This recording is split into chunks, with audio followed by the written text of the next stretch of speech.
Setelah Papua, giliran Sulawesi Selatan menjadi destinasi politik Anies Baswedan selanjutnya.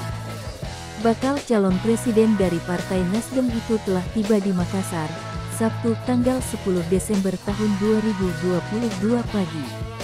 Kader Nasdem, relawan, simpatisan menyambut meriah kedatangan Anies di Bandara Sultan Hasanuddin.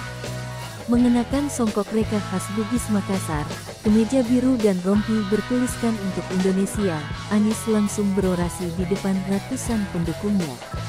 Anies mengaku bersyukur bisa kembali datang ke negeri para pemberani, negeri yang siap menegakkan keadilan dan kesetaraan bagi semua golongan. Tak lupa mantan Gubernur DKI Jakarta itu mengucapkan terima kasih dan penghargaan setinggi-tingginya atas sambutan hangat masyarakat Sulsel.